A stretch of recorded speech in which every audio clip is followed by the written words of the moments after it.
Halo semuanya, jadi di sini kami akan melakukan diskusi dan membahas tentang manajemen di perusahaan rokok Sempurna. Sebelumnya saya sebagai moderator, nama saya Andrian Ramadhanu dan rekan-rekan saya sebagai pembicara. Mulai dari ujung, rekan saya yang bernama Andreas Lulando. Nama saya Rizky Pradila. Nama saya Boga Pasarada Sebiring. Saya Bursiawa Sebiring. Nama saya Dermanto Purnama Gaban. Jadi di sini perusahaan rokok Sempurna itu kan dikenal dengan produk inovatif dan strategi pemasaran yang agresif. Jadi apa pendapat teman-teman semua ini, bagaimana manajemen perusahaan Sempurna itu di mata teman-teman? Terima kasih atas pertanyaannya. Saya ingin memulai dengan menekankan bahwa Sempurna telah berhasil membangun struktur manajemen yang sangat adaptif. Mereka tidak hanya beroperasi pasar domestik, melainkan juga internasional, dengan sukses memasarkan berbagai produk inovatif.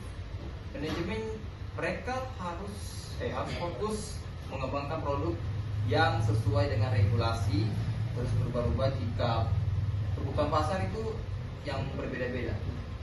Fleksibilitas dan respon cepat mereka terhadap perubahan regulasi, yaitu kekuatan utama yang memungkinkan mereka tetap relevan dan industri yang sangat menantang. Memang benar, Sempurna mampu bertahan dalam pasar yang sulit. Tapi saya melihat ada risiko besar di balik fleksibilitas yang Anda sebut. Industri rokok adalah industri yang sangat diatur, terutama dengan regulasi kesehatan yang semakin ketat di seluruh dunia. Jika perusahaan Sempurna terlalu fokus pada inovasi produk dan pemasaran yang agresif tanpa memperlihatkan dampak jangka panjang dan regulasi yang terus berubah, mereka bisa terjebak dalam masalah hukum. Apakah Sempurna benar-benar memiliki strategi jangka panjang untuk bertahan dalam situasi ini? Oh, berarti menurut saudara di sini perusahaan Sempurna ini memiliki titik lemah atau memiliki kekurangan. Oke. Ya, saya justru itu menjadi keunggulannya Sempurna. Mereka sudah menunjukkan kemampuan untuk beradaptasi dengan regulasi yang ketat di berbagai negara. Perusahaan ini tidak hanya fokus untuk konvensional, tapi juga berinovasi ke produk alternatif seperti rokok elektrik dan rokok tembakau, yang secara umum dianggapkan itu secara umum kurang berbahaya menurut saya. Inovasi ini memungkinkan mereka tetap relevan di tengah perubahan dan regulasi. Tapi kita tidak bisa hanya melihat dari seberapa cepat mereka beradaptasi.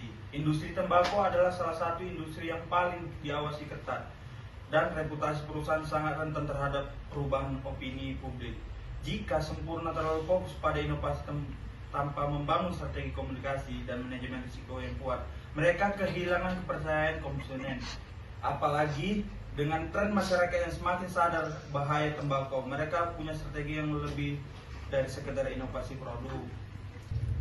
Saya rasa Anda terlalu pesimis. Sempurna sangat sadar akan tren ini, dan itulah mengapa mereka mulai beralih ke produk yang dianggap mereka lebih ramah, seperti rokok elektrik. Selain itu, mereka juga sangat transparan dalam kampanye-kampanye kesehatan yang mereka jalankan. Mereka merupakan menyampaikan antara inovasi produk dan tanggung jawab sosial, dan menjadi nilai tambah di mata konsumen. Nah, saya rasa justru itu yang membuat manajemen Sempurna hebat. Mereka tidak hanya mengikuti tren, tapi menciptakan tren baru dengan inovasi produk mereka. Bahkan di tengah tekanan regulasi dan perubahan sikap konsumen, mereka mampu mempertahankan posisi mereka sebagai pemain utama di industri ini. Dan jangan lupa, diversifikasi mereka ke produk lain seperti perawatan tubuh dan konsumen non tembakau adalah bukti bahwa mereka adalah mempersiapkan diri untuk masa depan. Apakah dengan beralih ke produk non tembakau atau rokok elektrik, apakah ada risiko yang akan dihadapi oleh perusahaan rokok Sempurna?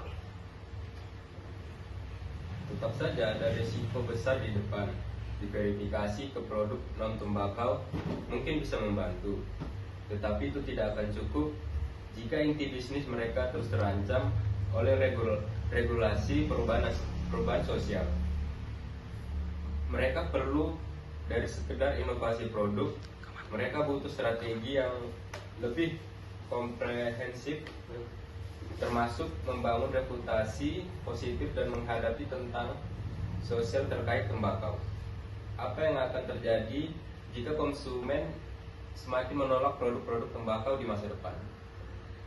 Itulah kenapa saya yakin manajemen Sempurna sudah di jalur yang benar. Mereka berani berinovasi dan tidak takut berekspansi ke pasar-pasar baru. Struktur manajemen mereka yang fleksibel memungkinkan mereka untuk cepat beradaptasi, baik terhadap perubahan regulasi maupun perubahan sikap konsumen. Saya melihat ini sebagai kekuatan utama mereka dalam menghadapi tantangan jangka panjang. Terima kasih atas argumen dari teman-teman semuanya. Jadi dari diskusi ini kita bisa melihat bahwa perusahaan Sempurna sebagai perusahaan rokok yang menghadapi tantangan besar baik dari regulasi dan perubahan sikap konsumen. Di satu sisi struktur manajemen yang fleksibel memungkinkan mereka berinovasi dan merespon perubahan dengan cepat.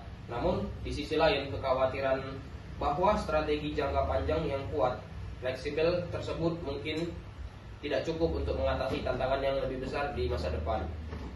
Terima kasih kepada semua pembicara. Semoga diskusi ini dapat menambah ilmu, wawasan, dan pandangan baru bagi kita semua dan juga pendengar video ini. Terima kasih.